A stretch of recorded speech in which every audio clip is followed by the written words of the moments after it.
చిన్నప్పటి నుంచి 6థ్ క్లాస్ వరకు మా యొక్క వృత్తి బెగ్గింగ్ అండి. కూలి పని చేసుకోవడం. కూలి, కూలి లేనప్పుడు ఆ చుట్టుపక్కల గ్రామాలకెళ్ళి అన్నము అడక్కొచ్చుకోవడం. అది ఆ వృత్తి ప్రవృత్తి. కూలి, ప్రవృత్తి, బెగ్గింగ్. నేను చిన్నప్పుడే మా అమ్మగారికి తోడుగా వెళ్ళడం వలన నాకు కొద్దిగా అడుక్కునేవాడనని పేరుంది. కొంచెం బట్టలు గూడా చినిగిపోయినటివి, పాతవి వేసుకునే వెళ్ళేవాళ్ళం గదా! ఉండేటివి గాదు. కొత్తయి కొనుక్కునే స్తోమత ఉండేది గాదు. అట్లా కొంచెం పెద్దగయినంక నా స్కూల్ అడ్మిషనొచ్చి వెళ్ళినప్పుడు ఆ చుట్టుపక్కల గ్రామాలకు నేను అడుక్కోవడానికి వెళ్ళేవాడిని గదా! వాళ్ళు పొరపాటుగా నేను అక్కడికి గూడా భోజనానికొచ్చారేమో అనుకోని అప్పుడు మా అమ్మగారు అలా కాదులే మనం అడుక్కోవడానికొచ్చామని అనుకోనుంటారు వాళ్ళు అనేసి ఆ మరుసటి రోజు ఒక స్లేట్ నా చేతిలో పెట్టి మళ్ళీ స్కూల్ ముందర తీసుకెళ్ళి ఆ పలక చూస్తే ఐడెంటిఫై అవుతాదని. అట్లా మా అమ్మగారు మా జీవితాన్ని మలుపు తిప్పింది ఏందిరంటే ఆ ఆలోచనండి. ఆ థాట్ చేతిలో పెట్టి ముందర పెడితే ఐడెంటిఫై చేస్తారని. అప్పుడు నేను ఆ పలక పట్టుకొని స్కూల్ ముందర మళ్ళీ వెళ్తే ఓహ్! ఈడు చదువుకోవడానికొచ్చాడా, జాయిన్ అవ్వడానికొచ్చాడా అని చెప్పినాను. అప్పుడు టీచర్‌కి తెలిసింది. నిన్నెవరో వచ్చుంటే పంపించేసారు. అప్పుడు చూసి నువ్వేనా వచ్చిందేనని నన్ను స్కూల్‌లోకి జాయిన్ చేసుకోవడం. ఇంటర్మీడియేట్ చదివేటప్పుడు అది. అది బాగా గుర్తుంది నాకు. ఆహ్, అప్పుడు బాగా చదువుకొని ఖచ్చితంగా ఒక పొజిషన్‌కి రావాలి అని చెప్పన్నది కసి పెరిగి ఒక పోలీస్ కేస్ గూడా అయింది మా పైన. మా కుటుంబం మొత్తం పైన. అంటే మేము గ్రామంలో కష్టపడి చదువుతా ఉంటే కొంతమంది ఈర్ష్య గ్రామంలో తగాదాలుంటాయి గదా! గ్రూప్ తగాదాలుంటాయి. ఆ తగాదాల్లోకి లాగి మమ్మల్ని డిస్టర్బ్ జేయాలనే ప్రయత్నం జేసి ఒక తప్పు కేసు ఒకటి పెట్టారు మా పైన ఎంటైర్ కుటుంబం పైన. నేను డిపార్ట్‌మెంట్‌లోకి 1991లో నేను డిపార్ట్‌మెంట్‌లోకి ఎంటర్ అయ్యాను. దాదాపు 30 సంవత్సరాల్లో నా నిజాయితీకి ఈ నాకు జరిగిన ట్రాన్స్‌ఫర్స్ 30 సంవత్సరాలలో 27 ట్రాన్స్‌ఫర్‌లయ్యాయండి ఇప్పటివరకు. ఇయన్నీ చూసుకొని ఇప్పుడు 31 సంవత్సరం నా సర్వీస్ పూర్తయింది. నా పేరు హనుమంత్ అండి. అమిటి హనుమంతు. ఇప్పుడు ప్రెజెంట్ అడిషనల్ ఎస్‌పీఆర్‌గా అనంతపూర్‌లో పనిజేస్తున్నాను. మా ఊరు ఆల్రెడీ చెప్పారు ఇందాక ఇంట్రొడ్యూస్ చేశారు. తెల్లగుట్టపల్లి, కలికిరి మండలం, చిత్తూరు జిల్లా. ఒకప్పుడు చిత్తూరు జిల్లాలో ఉండేది. ఇప్పుడు అనంతపూర్ జిల్లాలోకి వచ్చిందండి. నా వీడియోస్ మీరు చూసే ఉంటారు. చూసినప్పుడు నాకు చాలా ఆహ్, ఆహ్, అప్రిషియేషన్స్ లభించింది. ఎంతో మనోధైర్యాన్నిచ్చింది. మీ యొక్క ఆదరణ నన్నింకా నా పైన మరింత బాధ్యత పెంచింది.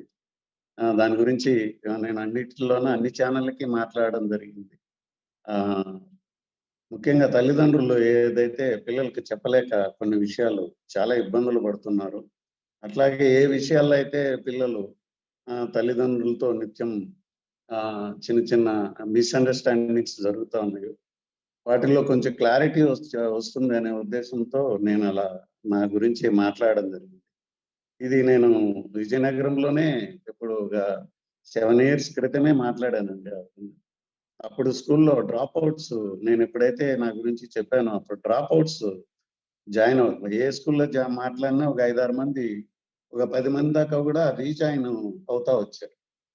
కానీ మీడియాలోకి రాకుండా కొంచెం జాగ్రత్తలు తీసుకున్నాను నేను అప్పట్లో. మా పిల్లలు చిన్న పిల్లలు వాళ్ళు ఇబ్బంది పడతారని. వాళ్ళిప్పుడు పెద్దవాళ్ళైపోయారు. వాళ్ళ ఒపీనియన్ తీసుకొని ఇప్పుడు మీడియా ముందుకు రావడం జరిగింది. ఎందుకంటే కాస్ట్ గురించి మనకు తెలిసిందే. అట్లా ఎక్కడ ఇబ్బంది కలగకూడదనని కొన్ని జాగ్రత్తలు తీసుకొని, ఇప్పుడు కుటుంబ సభ్యుల అనుమతితోనే ఓపెన్‌గా అది బయటికి వచ్చేటట్లు అది తెలిస్తే పేరెంట్స్‌కి, విద్యార్థులకి మంచి జరుగుతుందని ఆహ్, ఆ విధంగా చేశాను. అది మంచి ఆదరణ లభించిందండి. నాకు తెలిసి టీచర్లు గూడా, పోలీసు వాళ్ళు గూడా వాళ్ళ పిల్లలకు చూడండి ఈయనని అది చూపెట్టి ఇలా ఉండాలి, ఇలా కష్టపడాలి. వాళ్ళు చెప్పలేనిది ఈ వీడియో చూపెట్టి నేర్పిస్తున్నారు. కొన్ని స్కూళ్ళల్లో అయితే డిస్‌ప్లే గూడా చేస్తున్నారు ప్రొజెక్టర్ పెట్టి. అందుకని నాకు చాలా ఆనందమేసింది. చాలా అంటే అనుకున్న దానికంటే ఎక్కువ రీచ్ అయింది. ప్రజలకి అది పేరెంట్స్‌కి, విద్యార్థులకి ఇద్దరికీ బాగా ఉపయోగపడింది. అది మీ ఆదరణే అందరికీ అందుకని ధన్యవాదాలు తెలియజేసుకుంటున్నాను. ముఖ్యంగా టర్నింగ్ పాయింట్స్ అనేనని చెప్తున్నారు. టర్నింగ్ పాయింట్స్‌లో ముఖ్యంగా ఆహ్, నేను స్కూల్స్‌కు నాకు చిన్నప్పటి నుంచి సిక్స్త్ క్లాస్ వరకు మా యొక్క వృత్తి బెగ్గింగ్ అండి. కూలి పని చేసుకోవడం.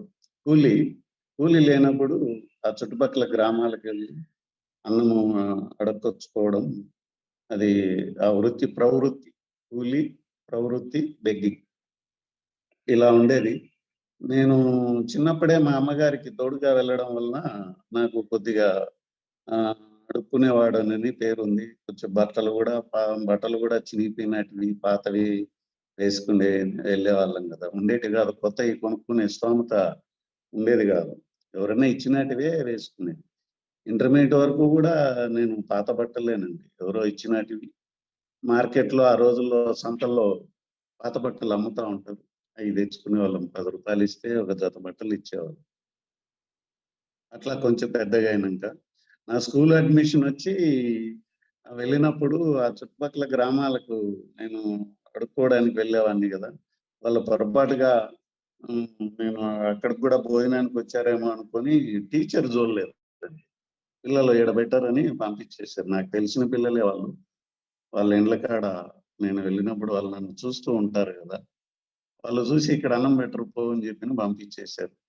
అప్పుడు మా అమ్మగారు అలా కాదులే మనం చూడడానికొచ్చామని అనుకోనుంటారు వాళ్ళు అనేసి ఆ మరుసటి రోజు ఒక స్లేటు నా చేతిలో బెట్టి మళ్ళీ స్కూల్ ముందర తీసుకెళ్ళి ఆ పలక జూస్తే ఐడెంటిఫై అవుతాదని. అట్లా మా అమ్మగారు మా జీవితాన్ని మలుపు తిప్పిందేంటంటే ఆ ఆలోచనండి. ఆ థాట్ మా అమ్మగారికి ఎలా వచ్చిందో ఆహ్, చేతిలో బెట్టి ముందర బెడితే ఐడెంటిఫై చేస్తారని.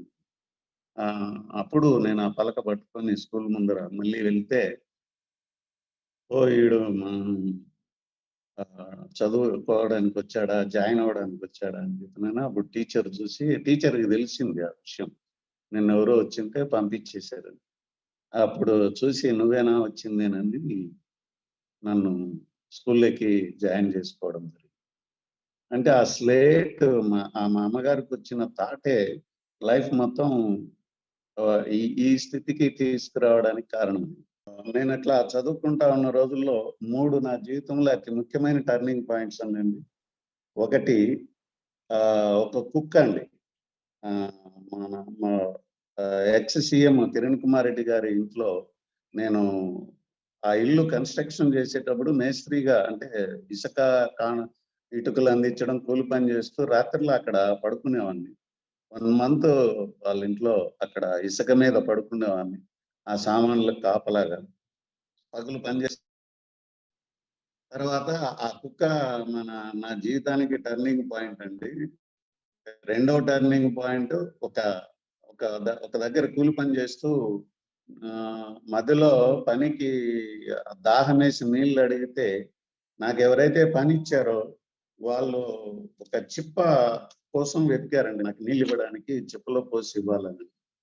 అంటే సంచార జాతి నుంచి వచ్చిన వాళ్ళం గదా! అక్కడికొచ్చి సెటిల్ అయ్యి ఆహ్, చెట్ల కింద గుడారాలు వేసుకొని మా తాతగారు జీవించేవాళ్ళు. ఆ జాతి నుంచి వచ్చేవాళ్ళన్నట్టు. అందుకననే అది అందరికీ తెలుసు. మళ్ళా ఒక గ్రామంలో సెటిల్ అయిపోయినాం.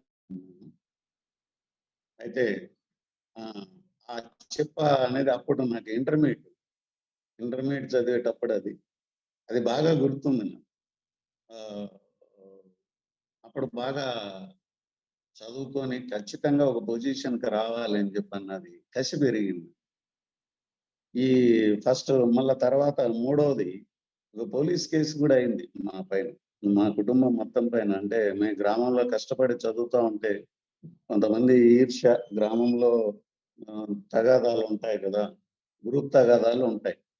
ఆ తగాదాల్లోకి లాగి మమ్మల్ని డిస్టర్బ్ జేయాలనే ప్రయత్నం జేసి ఒక తప్పు కేసు ఒకటి పెట్టారు మా పైన ఎంటైర్ కుటుంబం పైన. ఆ కేసు నుంచి బయటపడడానికి ఒక పోలీసాయన చాలా సహాయం జేశారు. ఆ! అంటే వాళ్ళు ఎటువంటి వాళ్ళో మాకు బాగా తెలుసు. మీరు వాళ్ళ పైన ఇటువంటి కేసు పెడతారా అనని, రివర్స్ ఎవరైతే కేసు పెట్టారో వాళ్ళ పైన సీరియస్ యాక్షన్‌కి దిగితే అప్పుడు కాంప్రమైజ్ అయ్యి అప్పుడు దాంట్లో జరిగిన కుట్ర. ఈ 3 కారణాలు నా జీవితంలో మేజర్ టర్నింగ్ పాయింట్లు. ఫస్ట్‌ది డాగ్ గురించి మాట్లాడుకుందాం. నేను అక్కడ పడుకున్నానండి. ఆహ్, అది కూడా ఇంటర్మీడియేట్‌లోనే. పని చేస్తూ రాత్రిలో పడుకొనుంటే, వాళ్ళు కాంపౌండ్ వాల్‌లో డాగ్‌ని వదిలేస్తారు. అప్పుడు ఎమ్మెల్యే కూడా కాలేదు కిరణ్ కుమార్ రెడ్డి గారు. అప్పుడు అమర్నాథ్ రెడ్డి గారు వాళ్ళ ఫాదర్. ఆ కుక్కని వదిలారండి రాత్రిలో. ఆ కుక్క ఏం చేసిందంటే, మా ఇంట్లో ఇది నాకి నేను లుంగీ కట్టి పడుకోనుంటే, పంచె కట్టుకొని పడుకోనుంటే, నా పంచెని చింపేసిందండి. అంటే ఆడింది రాత్రిలో అది. బాగా ఆట ఆడింది. దానికేమో ఆటలాగా ఉంది. నాకేమో బాగా భయపడిపోయాను. అంటే అది కరిచేస్తదేమోనని భయపడ్డాను. ఆ లుంగీ చింపేసిందండి. లాగడము అది రాత్రంతా 1:00 దాకా ఆడిందండి ఆ డాగు. ఇంకా ఈ పని మానేసి ఎక్కడికైనా ఎళ్ళిపోవాలని అప్పుడు గ్రామం వదిలిపెట్టి మదనపల్లి పట్టణానికెళ్ళిపోయాను. మదనపల్లికి ఆ పొద్దున్నే లేసి బట్టలు తీసుకొని మా అమ్మగారికి ఇంట్లో గూడా చెప్పకుండా మదనపల్లికెళ్ళిపోయాను. మదనపల్లికెళ్ళిపోయి అక్కడ వేరే పనులు చేసుకుంటా అక్కడి నుంచి ఓ ఉత్తరం ద్వారా తెలియజేసినాను నేను పలానా ఊర్లో మా అన్నగారు గూడా మదనపల్లిలో డిగ్రీ చేస్తా ఉండే. నాన్నగారికి గూడా తెలియకుండా అక్కడ వేరే స్నేహితులు ఉంటే అక్కడ వాళ్ళ రూమ్‌లో ఎళ్లి జాయిన్ అయ్యి అక్కడ చేశాను. వేరే ప్రైవేట్ చిన్న ఉద్యోగాలకి జాయిన్ అయ్యాను. కానీ అప్పుడప్పుడు అంటే పట్టణం, పల్లెటూరులో ఎలాగంటేనండి, పల్లెటూరులో ఉండిపోతే పల్లెటూరులో హ్యాబిట్సే ఉంటాయండి. కొన్ని సంవత్సరాలయిన తర్వాత ఉన్న ప్లేస్‌ని వదిలిపెట్టి కొంచెం బయట వాతావరణానికొస్తేనే బయట ప్రపంచం అనేది ఎలా ఉంటుందనేది తెలుస్తది. ఆ రకంగా బయట ప్రపంచం పరిచయం జేయడానికి నాకు ఆ కుక్క సహాయం జేసిందండి. అది తర్వాత నాకిప్పుడు తెలుస్తది. అంటే కొంచెం ఎదిగినాక నా జీవితంలో ఎవరెవరు అంటే కొద్దిగా స్పిరిచ్యువల్ యాంగిల్‌లో నేను మెడిటేషన్ గూడా నేర్పుతాను. ఈ మెడిటేషన్‌కొచ్చినాక ఆహ్, తెలిసింది నాకు. ఆ కుక్క రోల్ ఏంటో. ఆ కుక్క రోల్ ఏం జేసిందంటే ఈ విలేజ్‌లోనుంటే కూలీగాను కొన్ని హాబిట్స్ అలా ఉండిపోతాయి. ఆ హాబిట్స్ నుంచి కొంచెం పట్టణానికి వెళ్ళిన తర్వాత చదువు, పట్టణ వాతావరణం తెలిస్తే కొన్ని ఆలోచనలు మారతాయి. నన్ను ఆ వాతావరణంలోకి పంపడానికి కుక్క చేసిన పని అదండి. అది నా లుంగీ చింపాలన్న ఇంటెన్షన్ దానికి కాదు. అంటే మా కుటుంబం, మా నాన్నగారు, మా అమ్మగారు నిజాయితీ ఆహ్, ఆత్మ ఆత్మ రిలేషన్ ద్వారా ఆత్మ కమ్యూనికేషన్ జరుగుతా ఉంటుంది. ఆత్మ ప్రబోధం జరుగుతా ఉంటుంది. ఆ! ఆత్మ ప్రబోధం జరుగుతా ఉంటే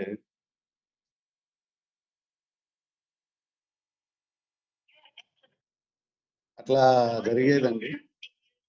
రెండవది కాబట్టి నాకు ఆ పట్టణ వాతావరణం పరిచయం చేసింది ఆ డాగ్ గాబట్టి ఆహ్, ఆమె నా జీవితం మార్పుకి ఆ కుక్క కూడా సహాయపడిందని నేను గుర్తుపెట్టుకున్నాను. తర్వాత కూలి పని చేసినప్పుడు ఆ చెప్పులో నీళ్ళిచ్చింది ఆమె. ఆమె గూడా నాలో కసి పెంచడానికి ఆ విధంగా చేసిందని గురువులు చెప్పారు. అప్పటినుంచి ఆమెకు నేను కృతజ్ఞతలు తెలియజేసుకుంటున్నాను. అంటే ఇంకా కసిగా చదవాలి ఉద్యోగం. తర్వాత మళ్ళీ ఈ కాబట్టి ఆమె చెప్పులో నీళ్లివ్వడం గూడా నాకు యొక్క విద్యలో కసిని పెంచడానికి, పట్టుదలను పెంచడానికి చేసిన పని అదేనని అది ఒక దైవ కార్యమని ఆమె దైవాంశ హ్మ్. స్త్రీ అని నేను తర్వాత భావించి ఆమెకి మనసులో కృతజ్ఞతలు తెలియజేసుకున్నాను. తర్వాత ఇంకొక పాయింట్ పోలీస్ స్టేషన్‌లో కేసయింది గదా! పర్మనెంట్‌గా ఇది కుట్రపూరితంగా ఎందుకంటే ఎదగకూడదనని కష్టపడే వాళ్ళు అడుక్కుంటా ఉండేవాళ్ళు ఈ స్థాయికొచ్చేసారేందోనని కుట్ర కొంచెం ఈర్ష్య జరిగింది. ఆ అసూయల వలన పుట్టిన కేసది. అందుకనని మీరు పల్లికి రావద్దండి. ఏదో పని చేసుకుంటే అక్కడే బతకండనని పర్మనెంట్‌గా నన్ను గ్రామానికి రాకుండా మా నాన్నగారు, మా అన్నగారు డిసైడ్ చేసి పట్టణంలోనే ఉండిపోమని మదనపల్లి పట్టణంలో ఆ కేసు వలన నేను తిరిగి గ్రామానికి రాకుండా అక్కడ ఉండిపోయాను. అక్కడ ఉండిపోయి ఇంక చదువుకోవడం స్టార్ట్ చేసినాను. అక్కడ ఫ్రెండ్స్ స్టార్ట్ పరిచయమయ్యారు. ఆ విధంగా అక్కడ చదువుకుంటూ, అక్కడ పనులు చేసుకుంటూ నేను డిపార్ట్మెంట్‌లోకి ఎంటర్ 1991లో నేను డిపార్ట్మెంట్‌లోకి ఎంటర్ అయ్యాను.